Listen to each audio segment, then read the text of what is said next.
Mit navn er Dan Bartram Seldi, og jeg er ordstyrer i dag. I dag skal det handle om det kurdiske sprog og dets mange varianter. Vi skal blandt andet diskutere, hvorvidt kurdisk er en betegnelse for et sprog, eller flere forskellige nærbeslægtede sprog, som den ene af vores kompetente panelister i dag, Kak Saman, mener. Kak Saman er historiker. Han underviser i øvrigt også på det fag her på Københavns Universitet, der hedder kurdisk nationalisme.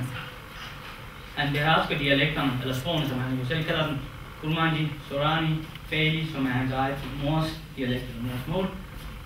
Derudover har han også et vist kendskab til Havrami og Zadaki. Flere af jer har nok bemærket Kak Saman her på nyligt med en artikel på Jiran.dk, hvor han hævdede, at kurdisk virkelig slet ikke er en betegnelse for et sprog, men flere forskellige sprog. Modsat ham mener vores anden kompetente panelist i dag, Arfi Mustafa Kaplan, at kurdisk er et sprog, og de forskellige dialekter, Kurmanji, Sorani, Fali, Zadaki osv., i virkeligheden blot er dialekter inden for det samme sprog. Arfi Mustafa Kaplan er kurdisk underviser her i København, det har han gjort i 1 år nu. Jo. I Kurmanji-dialekten, derudover forstår han også de øvrige dialekter. Der vil jeg lige fortælle om, hvorfor det er interessant at tale om den her sprog-dialektproblematik i en kurdisk kontekst.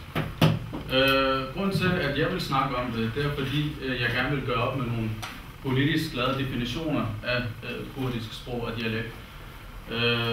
Jeg mener, at der i definitionerne af kurdisk sprog er en politisk agenda, som man så kan stille spørgsmålstegn ved. Og så mener jeg så, at ved at man diskuterer de her kurdiske sprogsdialekters natur og karakter, jamen så vil man blive mere klar over, hvor store de her sproglige forskelle er mellem de kurdiske sprog-dialekter. Og det vil så blive endnu mere klart, hvor vigtigt det er, at vi får skabt et fælles kurdisk sprog. Og et fælles kurdisk sprog, jamen det vil ikke kun komme kurderne til gode, men også lingvisterne, de sprogforskere, som forsker i kurdisk sprog. Hvis vi ved et fælles kurdisk sprog skal forstå et rekonstrueret urkurdisk sprog, jamen så vil det være meget godt for lingvisterne, for så vil de få svar på, om alle kurdiske sprog-dialekter stammer fra en fælles rod, eller om de stammer fra forskellige rødder af. Altså til at begynde med, der vil jeg lige fortælle om, hvorfor det er interessant at tale om den her sprog-dialektproblematik i en kurdisk kontekst. Grunden til, at jeg vil snakke om det, det er fordi, jeg gerne vil gøre op med nogle politisk lavede definitioner af kurdisk sprog og dialekt. Jeg mener, at der i definitionerne af kurdisk sprog er en politisk agenda, som man så kan stille spørgsmålstegn ved. Og så mener jeg så, at ved at man diskuterer de her kurdiske sprogsdialekters natur og karakter, jamen så vil man blive mere klar over, hvor store de her sproglige forskelle er mellem de kurdiske sprog-dialekter. Og det vil så blive endnu mere klart, hvor vigtigt det er, at vi får skabt et fælles kurdisk sprog. Og et fælles kurdisk sprog, jamen det vil ikke kun komme kurderne til gode, men også lingvisterne, de sprogforskere, som forsker i kurdisk sprog.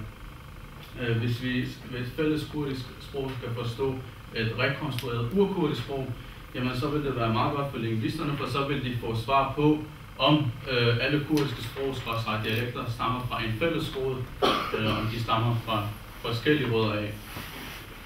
Men inden jeg går i gang med at snakke om, hvorvidt der er tale om kurdiske sprog eller dialekter, så vil jeg lige komme med en definition af sprog og dialekt.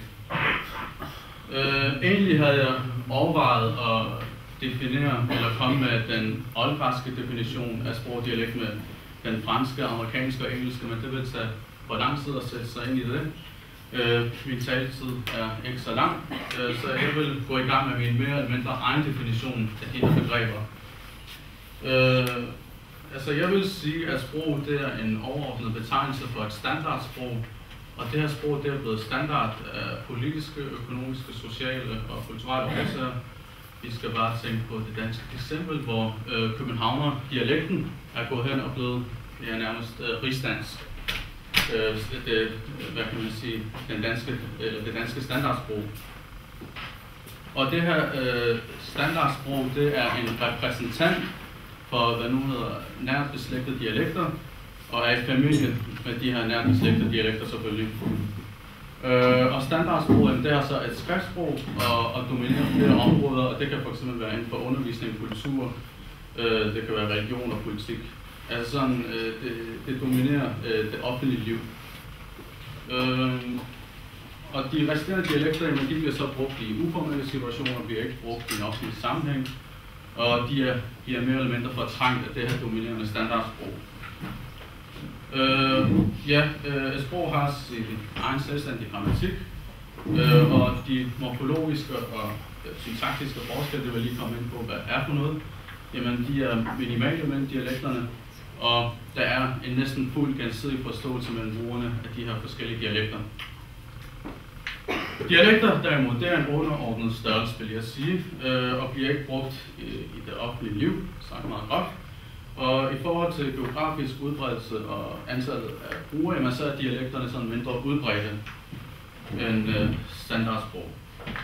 Og dialekter, de er mere eller mindre døvende. Vi skal bare se på det danske eksempel, især de jyske dialekter for eksempel, og de er under stærk indflydelse af standardsprog. Og nu kommer vi så frem til det spændende her, hvordan definerer så sprog og dialekt i en kurdisk sammenhæng.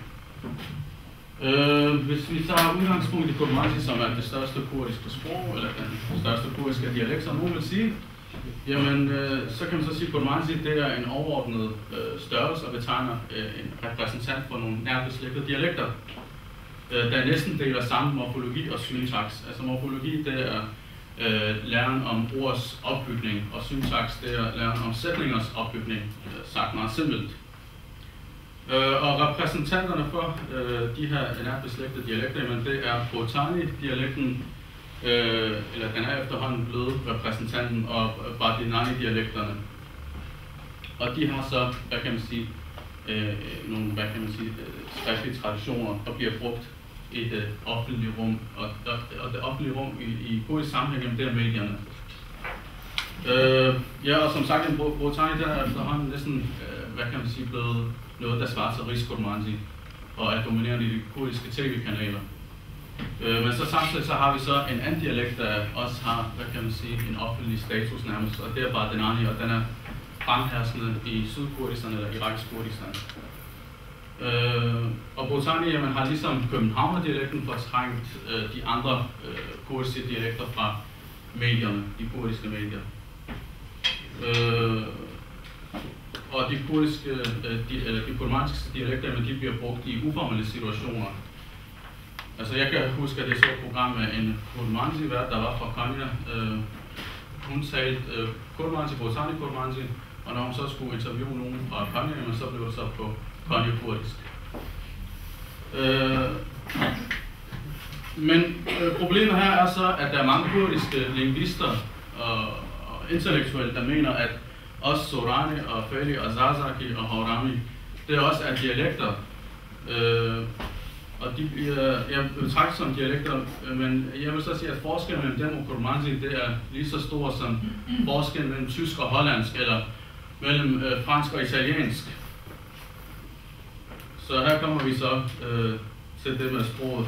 Så derfor vil jeg sige, at der er tale om sprog, fordi de morfologiske og syntaktiske træk, altså læren om sætningers opbygninger og ords opbygning, jamen de her forskelle, de er alt for store til, at der kan være en næsten fuld gensidig forståelse mellem brugerne af de her sprog. Og dansk og svensk, som man egentlig kan betegne som dialekter, jamen de bliver defineret som sprog, og de er meget tættere på hinanden end for eksempel kurdisk og Feli er. Og ja, de her definitioner, jamen, de skyldes jo selvfølgelig historiske og politiske årsager. Det kan man ikke komme udenom. Men hvis jeg nu skal underbygge min udlægning med nogle eksempler, så har jeg skrevet nogle eksempler heroppe, hvor vi kigger på de morfologiske forskelle og så også de syntaktiske forskelle. Hvis vi begynder med den første sætning, jeg drikker te, jamen, så kan vi se, at ja, der er nogle ligheder, det kan man ikke komme udenom, men forskellene her, altså de morfologiske forskelle, de er for store til, at der kan være en næsten fuld gensidig forståelse mellem de her brugere af de forskellige kurdiske sprog. Og problemet opstår her ved udsagnsordet Huardanao og Huardanao, som betyder at drikke på kurdisk. Hvad er det her på Kurmanji, der er præverbet placeret her? Den kalder man for et præverb. Og præverbet, det der svarer til præverbet på Sorani, det er placeret bagerst. Og det samme også i Fali. Så her er der en stor morfologisk forskel, der besværliggør en forståelse, medmindre man har et forhåndskendskab til hinandens dialekter eller sprog. Men selvfølgelig nu, når man siger Thai, så kan man godt regne ud, hvad det drejer sig om, når man siger Thai, hvad det kommer, så tror jeg, at en fælgesbror vil have svært ved at forstå det. Men problemet vil være endnu større hernede, i forhold til de syntaktiske forskelle i sætningen, jeg sagde til ham. Altså her er, hvad nu hedder ordenes placering et problem.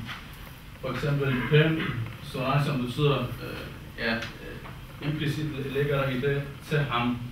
Og hernede, i Fali-eksemplet, ligger ham også implicit, eller er hvad nu hedder, hvad kan man sige, sammen med til, forårsordet til.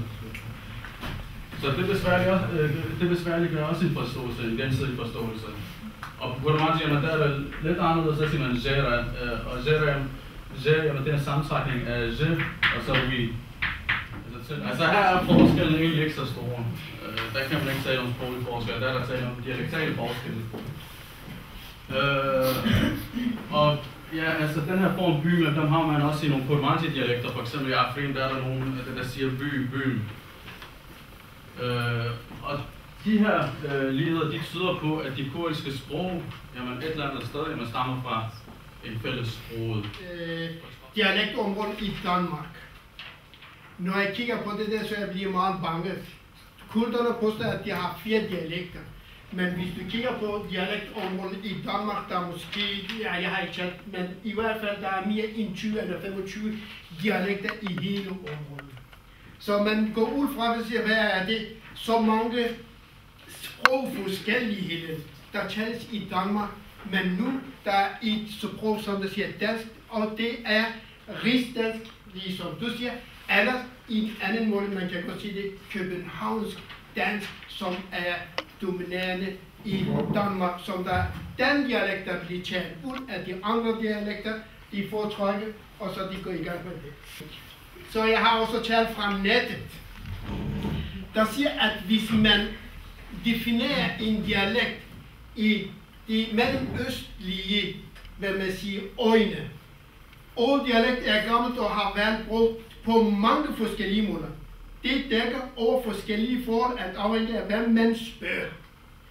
Spørger man for eksempel en tilfældig person på gaden, hvad er en dialekt, får man sandsynligvis ikke det samme svar, som hvis man spørger en dansk sprogforsker, for eksempel Ole. Det bliver helt noget andet division af dialekt. Så det var det.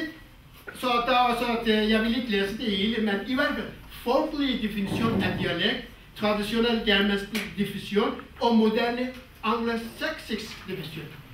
Når jeg har sagt det, så jeg vil gerne sige, at kurdisk er en af de ældste sprog. Hvorfor? I kender alle sammen Noahs ark. Noahs ark, som en kurder, jeg kendte ikke så meget, da jeg kom til Danmark, så jeg læste, så bagefter jeg tænkte over. På dansk i Bibelen, der står fornyelse. Der står Noah ny.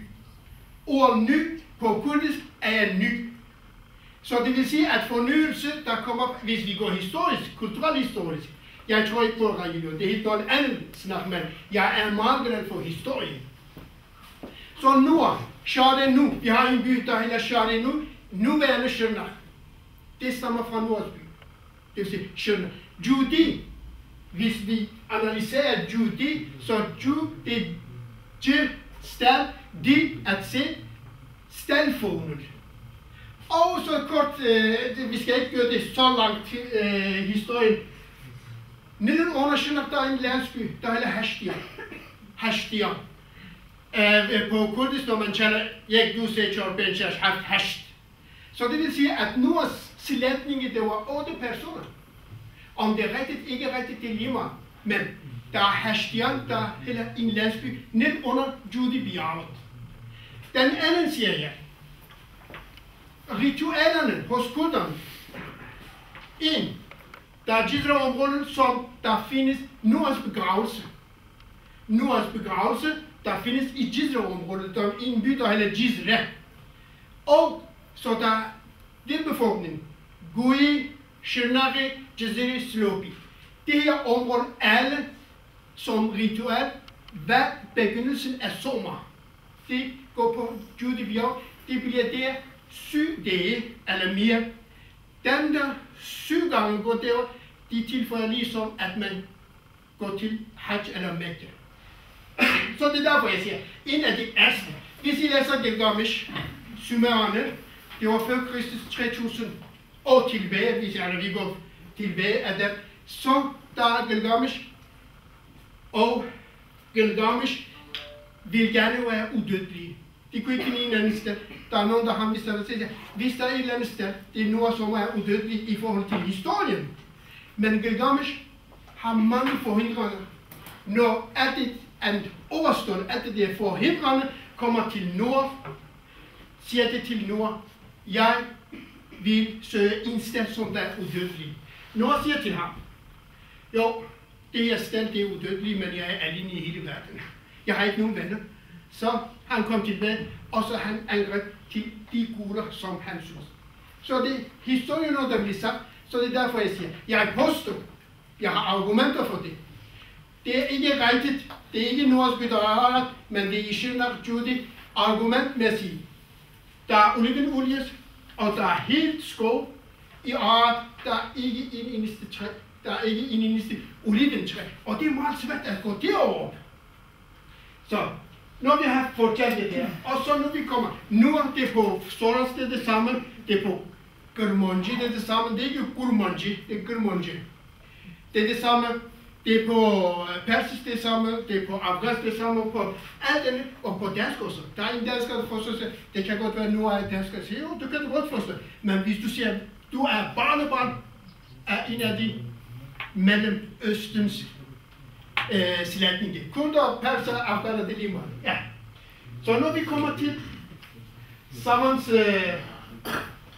det er, hvis I kigger på, det er samme struktur. Ordene er forskellige. Det er samme struktur. Det er khalasbum. Khalasbum, khalasbum. Verbum, khalas, det er, bum, khalasbum, det er begge to, er færdig. Khalasbum. Det er kun det der skifter sig. Det er lige meget. Det kan godt være fra område til område. I Shirnak, der er 3 kvarter. En siger hode, den anden siger hude, den anden siger døje. Det er ikke en træk for at sige det 3 forskellige sprog. Nej. Der er hovedtræk mellem Sorani og mellem Gurmanji, som det er en af de hovedtrækker. Gurmanji har 2 pronomer. Det er den vigtigste ting, som forskellen mellem Soran og Gurmanji. Gurmanji siger 2 gange, as og men. Det er meget nemmere. På dansk det er meget svært at kan forstå intransitivt verb. Hvad det er intransitivt verb, som okay, det forstår sig at man får ikke nogen objekt med.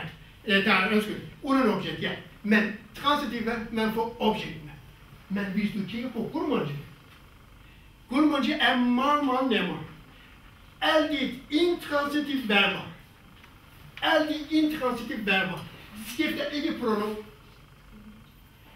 Som man siger, absolut pronomen. Absolut. Skifter ikke. As drazem. Jeg sover. As, det bliver det samme, så det er absolut pronomen. Men kig, transitiv verb. As dukhum. Men har. Når man siger as dukhum, det er nutid. Eller altså begrund, det er igen nu fremtid.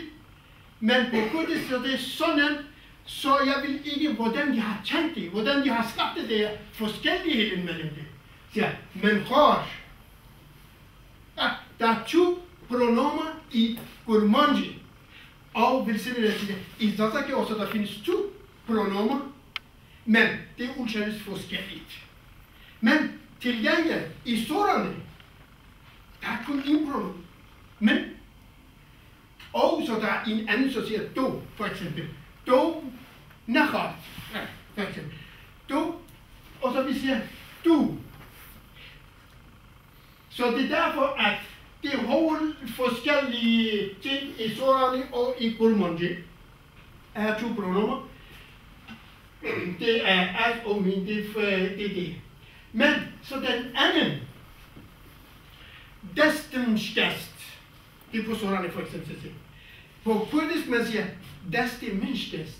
Destem, det er det svarer til min. Så det er en forkortelse i et eller andet. Destem.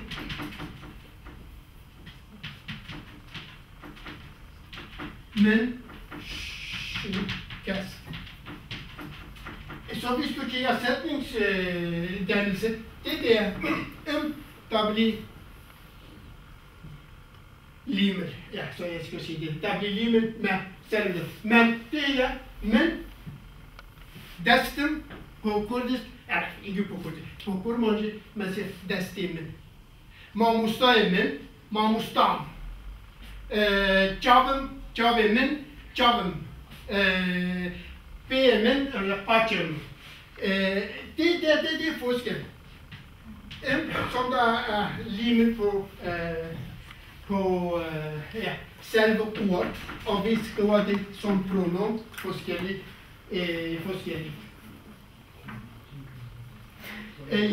Der er mange ting, man kan godt snakke om Kurmanjis bygning.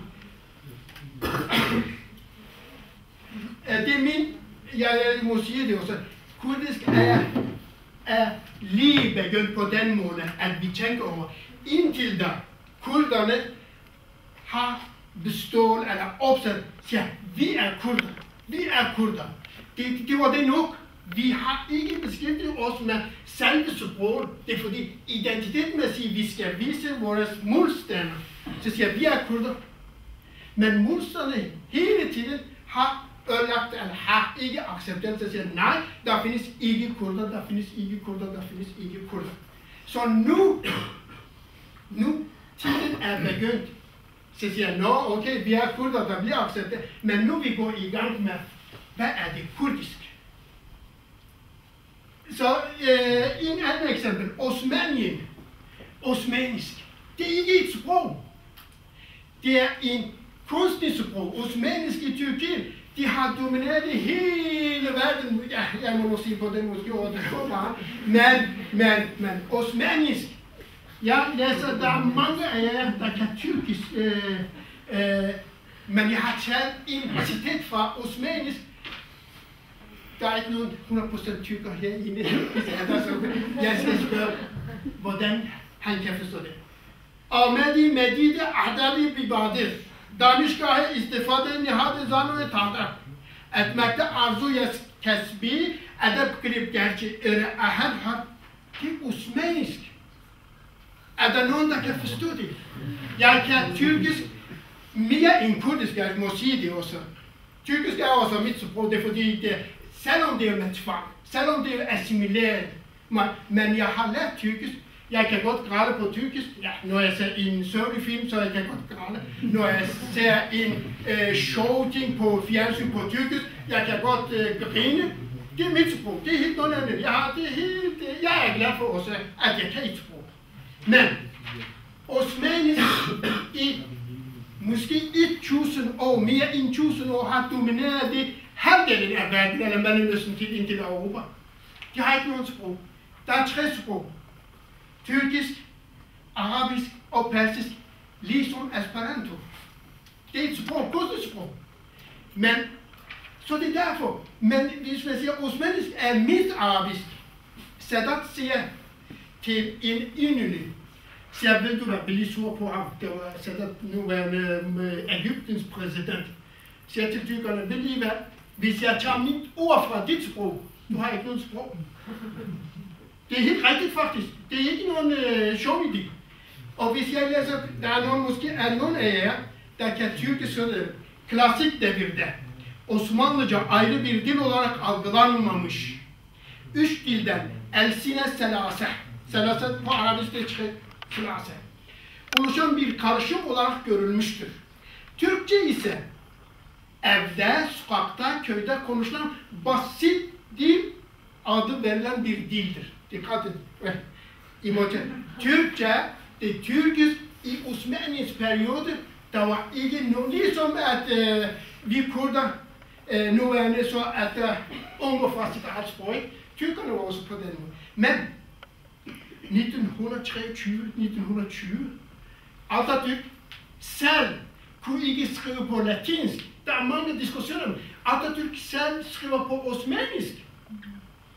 1928 så Atatürk siger, okay, vi skal skifte bogstaverne til latinske bogstaver. Så derfra, at Atatürk selv, İsmet İnönü har selv lært det.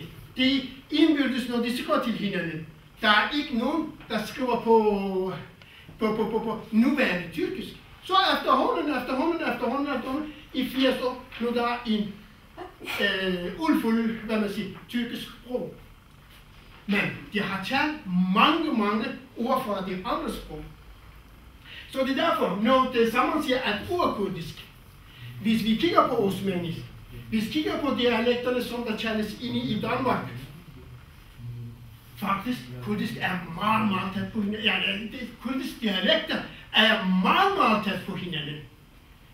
Men så der er en ting, det er rigtig politisk bestemt. Dialekternes er politisk bestemt. Hvis vi har et land, hvis vi har et undervisningsministerium laver, eller parlamentet laver en lov, og så det skal udføres, så skal siges for eksempel på den side, efter besætning der kommer en komma. Det er en regel. Hvis vi på kurdisk, så siger det, undervisningsministeren siger, at efter det der skal komme en komma, og hvis vi har en skole, så som lærer, jeg går fra loven, og uanset, det kan godt diskuteres.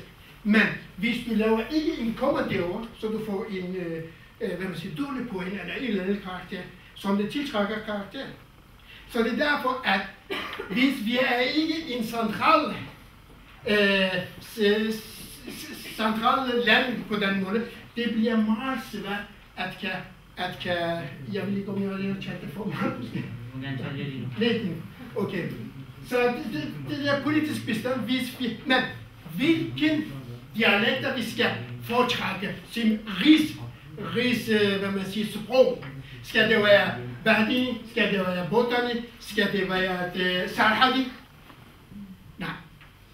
Så en af dem, jeg tror at det bliver Diyarbakır, og den efter min mening, jeg håber jeg ikke får dem og noget, den dårligste, på en eller anden måde, jeg kan godt sige, at det er de områder, som er tæt på tyrkernes grænsemæssige. Fordi der er ikke mange ting, som kurdisk er også en alternativ sprog, jeg vil komme ind på det der, hvad det ikke er. Tyrkisk er ikke en alternativ sprog, men vores viden, vi får fra tyrkiske grammatik, og så vil vi gerne, dem der beskæftiger sig med kurdisk, de tager tyrkiske grammatik som en kopi, og så derefter de skifter den til, eller overfører de til kurdiske.